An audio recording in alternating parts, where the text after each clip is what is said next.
ጠቅላይ ሚኒስትር አብይ አህመድ የጥላቻ ፕሮፓጋንዳ ዘመቻ እንደተከፈተባቸው ተመላከተ። ለታጣቂዎች ይደርስ ነበር የተባለ ገንዘብና የጦር መሳሪያ በቁጥጥር ስር መዋሉን ፖሊስ ገለጸ። ጀነራሉ ደግሞ ቤታችሁን፣ መንደራችሁንና ከተማችሁን ጠብቁ ሲሉ አሳስበዋል። በርካታ የፖለቲካ ፓርቲዎች ምርጫ ለማካሄድ የሰላም ሁኔታው አስቻይ አይደለም ቢሉም የፌዴራል ፖሊስ ግን ሰላማዊ ሆኖ እንዲጠናቀቅ ዝግጅት ጀምሬያለሁ ሲል አስታወቀ። የብሔራዊ ባንክ ገዢ ኢዮብ ተካልኝ የውጭ ምንዛሬ እጥረት ችግር መፈታቱን ተናገሩ። የዋጋ ግሽበቱም ቀንሷል ሲሉ ተደምጧል። አዲስ ማለዳ ያነጋገረቻቸው የኢኮኖሚክስ መምህር ግን የተለየ አስተያየትን ሰጥተዋል። ጤና ይስጥልን። አስተዋወቅናችሁን ጨምሮ ሌሎች ዘገባዎችን ይዘናል። አብረን እንቆይ።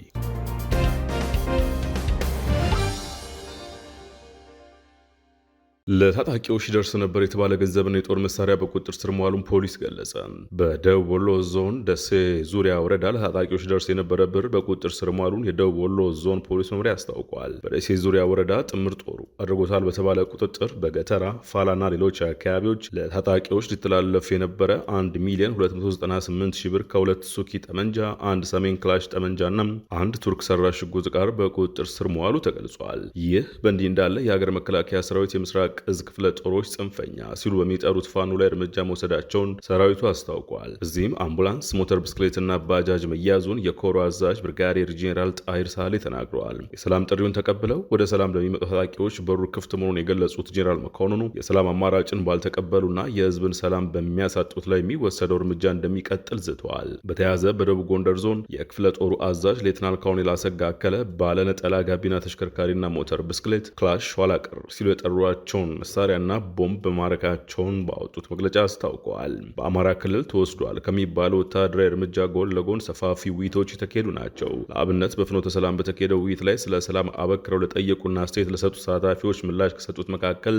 አንዱ የሆኑት የምስራቅ እዝ ዋና አዛዥ ሌትናንት ጄኔራል መሐመድ ተሰማ ቤታችሁን አጽዱ ሲሉ ተደምጠዋል። ቤታችሁ ውስጥ ያሉትን የጽንፈኛ ተላላኪዎች አጽዱ፣ ጎረቤታችሁ ያሉትን አጽዱ፣ ሰፈራችሁን ጠብቁ፣ ከተማችሁን ጠብቁ።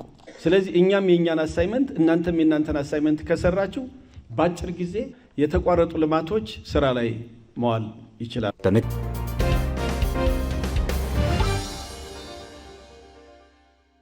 በርካታ የፖለቲካ ፓርቲዎች ምርጫ ለማካሄድ የሰላም ሁኔታው አስቻይ አይደለም ቢሉም የፌዴራል ፖሊስ ግን ሰላማዊ ሆኖ እንዲጠናቀቅ ዝግጅት ጀምሬያለሁ ሲል አስታወቀ። የኢትዮጵያ ፌዴራል ፖሊስ ኮሚሽነር ጄኔራል ደመላሽ ገብረ ሚካኤል በግንቦት ወር ይካሄዳል ተብሎ የሚጠበቀው ምርጫም ሰላማዊና ዲሞክራሲያዊ ሆኖ እንዲጠናቀቅ በጸጥታና ደህንነት ተቋማት ዝግጅት መጀመሩን ገልጸዋል። ኮሚሽነሩ ይህን የተናገሩት የቀድሞ ምክትላቸው የአሁኑ የአማራ ክልል ፖሊስ ዋና ጠቅላይ መምሪያ አዛዥ ኮሚሽነር ዘላለም መንግስቴ የምርጫ ደህንነትና የጸጥታ ተቋማት ሚና የሚል መጽሐፍ በትናንትናው ዕለት ባስመረቁበት ወቅት ነው። ቀላል ቁጥር የማይሰጣቸው የፖለቲካ ፓርቲዎች በተናጠልና በወል በመሆን ባወጧቸው መግለጫዎች ምርጫው ከመካሄዱ አስቀድሞ ጦርነትና ግጭቶች እንዲቆሙ፣ ሰላም እንዲረጋገጥ ሲጠይቁ መሰንበታቸው ይታወቃል። የኢትዮጵያ ፌዴራል ፖሊስ ኮሚሽነር ጄኔራል ደመላሽ ገብረ ሚካኤል በወቅቱ ባደረጉት ንግግር ታዲያም በመንግስት በጸጥታ ተቋማት ላይ ውጤታማ ሪፎርም ተካሂዷል ይላሉ። ይህ ሪፎርም የጸጥታ ተቋማት በነጻነት በሰብአዊ መንገድ ሀገራቸውን እንዲያገለግሉ ማስቻላቸውን ተናግረዋል። ባለፈው ስድስተኛው ምርጫ ሰላማዊ፣ ዲሞክራሲያዊና ሁሉን አቀፍ ሆኖ እንዲፈጸም የጸጥታ ተቋማት የላቀ ሚና መጫወታቸውንም አስታውሰዋል።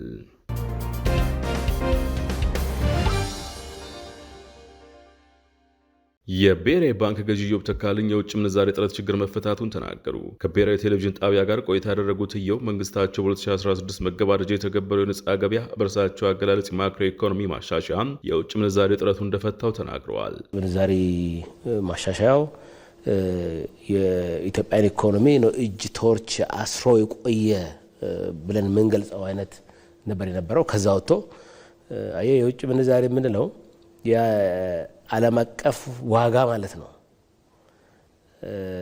ይሄ ዋጋ አንተ ያለህ ምርት በዓለም አቀፍ ገበያ ይፈለግ አይፈለግ የሚለውን የሚያሳይ ዋጋ ነው። አላግባብ ዋጋህን ሰቅለ ቁጭ ካልክ ያው ማንም መተው አይገዛህም። አላግባብ ደግሞ ዋጋህን መውረድ የለበትም። በገበያ የሚተዳደረው የውጭ ምንዛሬ ስንል ምን ማለታችን ነው? የኢትዮጵያ የውጭ ምርቶች እንዲበረታቱ፣ የውጭ ንግዳችን እንዲያርግ እንዲሰፋ አላግባብ የሰቀለውን ዋጋ ማስተካከል ማለት ነው። አሁን በዚህኛው 5 ወር ያለውን ዳታ ብታይ የኢትዮጵያ አጠቃላይ ከረንት አካውንትም ካፒታል አካውንትም ፖዚቲቭ ነው። ማለት ነው ካወጣነው በላይ ያገኘነው ነው የሚበልጠው ማለት ነው። ይሄ አንዱ የሆነበት ምክንያት የሐዋላ ስለጨመረ ኤክስፖርት ስለጨመረ እንዲሁም የውጭ ኢንቨስትመንትም ስለጨመረ ነው። የባንኩ ገዢ ኢዮብ ተካልኝ በዚህ ቆይታቸው የዋጋ ግሽበት ተረጋግቷል፣ በተያያዙ ዓመትም ወደ ነጠላ አሃዝ ለማውረድ እቅድ ይዘን እየሰራን ነው ሲሉ ተደምጠዋል። ግሽበት እየተረጋጋ መጥቷል። እዚህ ውስጥ እንግዲህ የብሔራዊ ባንክ ሚና በጣም ትልቅ ነው። አንዱ ሚናው አንዱ ብቻ ሳይሆን ዋነኛው ሚናው ዋጋ ማረጋጋት ስለሆነ ፕራይስ ስታቢሊቲ የምንለው ፕራይስ ስታቢሊቲ ስንል የውጭም የውስጥም ዋጋ ማለት ነው።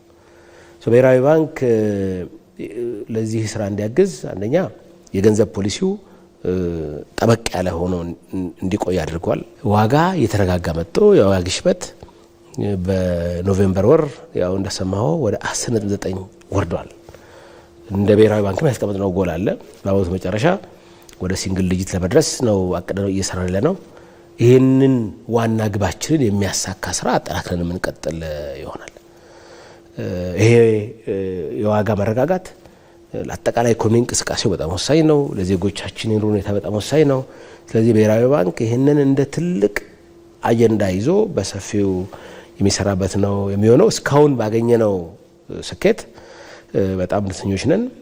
ግን ቀጥለንም አጠናክረን የምንሰራው እና በአመቱ መጨረሻ ወደ አስቀመጥነው ግብ ለመድረስ የምንሰራ ነው የሚሆነው። ገዢው ይህን ቢሉም ከቀናት በፊት ለአዲስ ማለዳ ሙያዊ ምልከታቸውን የሰጡት በአዲስ አበባ ዩኒቨርሲቲ ኢኮኖሚክስ መምህሩ አጥሎ አለሙ የዋጋ ግሽበት ቀንሷል ማለት የሸቀጦች ዋጋ ቀንሷል ማለት እንዳልሆነ ተናግረው ነበር። ግሽበት የአሁኑ ወር የእቃዎች ዋጋ ካለፈው ወር ጋር በማነጻጸር በመቶኛ የሚሰላ የዋጋ ለውጥ በመሆኑም በዚህ መንገድ የሚገኘው ለውጥ ቢቀንስም ቢጨምርም የእቃዎች እውነተኛ ዋጋ ግን በሁለቱም ሁኔታ ከመጀመሪያ ወር የበለጠ ጨምሮ ሊገኝ ይችላል ይላሉ። በኢትዮጵያም በአሁኑ ወቅት መሬት ላይ በተጨባጭ እየታየ ያለው ይኸው መሆኑን ተናግረዋል። የእቃዎች ዋጋ አሁንም እየጨመረ መሆኑን እንደ ባለሙያ ብቻ ሳይሆን እንደ አንድ ዜጋ በዕለት ተዕለት የኑሮ እንቅስቃሴያቸው እርሳቸውን በተጨባጭ የሚያዩት ሀቅ መሆኑን ገልጸዋል። ያም ሆኖ ግሽበት ቀንሷል ወይም ጨምሯል ብሎ ለመናገር በመላ ሀገሪቱ ሁሉንም የታወቁ እቃዎችና ገበያዎች ያማከለ ሰፊና ጥልቅ ሀገር የኢኮኖሚ ጥናት ማካሄድ አስፈላጊ መሆኑን ያመላከቱት የምጣኔ ሀብት መምህሩ እንዲህ አይነት ኃላፊነት ደግሞ እንደ ማዕከላዊ ስታቲስቲክስ አገልግሎት አይነት ተቋማት መሆኑን ተናግረዋል። የዋጋ ግሽበቱን ለመቀነስ በመጀመሪያ ደረጃ ፍላጎት ያለው መንግስት ይፈልጋል። በዚህ ረገድ ችግሩን ለመፍታት ምን መደረግ አለበት በሚለው ጉዳይ ላይ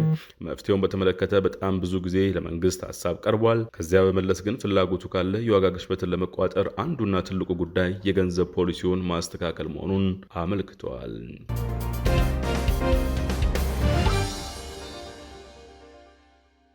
ጠቅላይ ሚኒስትር አብይ አህመድ የጥላቻ ፕሮፓጋንዳ እንደተከፈተባቸው የመንግስት አቋም የሚንጸባረቁበት ብሔራዊ ቴሌቪዥን ጣቢያ አመለከተ።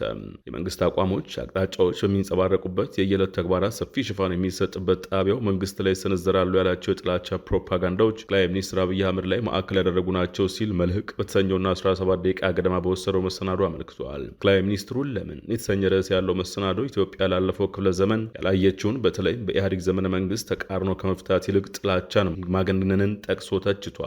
ጥላቻ፣ ጭድና እሳት በሚሉ ቃላት የተዋጀው መሰናዶ የህወሓትን ሰዎች ጉባኤና ምስል በማሳየትም ራሱን በልቶ ተጠናቋል ሲል ይበይናል። ጠቅላይ ሚኒስትሩ ላይ አነጣጥሯል የተባለው የጥላቻ ፕሮፓጋንዳም ኢትዮጵያን የማፍረስ አካል ነው ይላል ጥንቅሩ። ጠቅላይ ሚኒስትሩ ሁሉም ዜጎች ለመሪነት ብቁ ናቸው የሚል የእኩልነት እሳቤ ቢያቀነቅኑም ጌቶች ሲል የጠራቸው የህወሓት ሰዎች አልተዋጠላቸውም ሲልም ይቀጥላል። ከዚህ ባለፈ የኢሳያስ አፈወርቂና አብዱልፋታህ አልሲሲን ምስል እያሳየ የሚሆን ይችላል። መደመር እያንዳንዱ ኢትዮጵያዊ ተስፋ የሚያደርግባት ሀገር ትኑረን ይላል። ጠቅላይ ሚኒስትር መሆን የማይችል ሶማሌ፣ ጠቅላይ ሚኒስትር መሆን የማይችል አፋር፣ ጠቅላይ ሚኒስትር መሆን የማይችል ቤኒሻንጉልና ጋምቤላ ሳይሆን እያንዳንዱ ዜጋ ሀገሬን ልመራ እችላለሁ ብሎ አስቦ የሚዘጋጅባት ለሁሉም እኩል የሆነች ኢትዮጵያን መፍጠር ያስባል።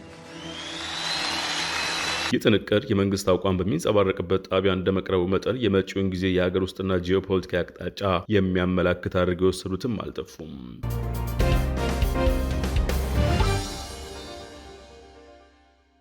ለሰዓቱ ያዝናቸው ዜናዎች በዚሁ ተቋጭተዋል። አዲስ ማለዳን ሰብስክራይብ፣ ላይክ እና ሼር ማድረግን አይዘንጉ። ጤና ይስጥልን።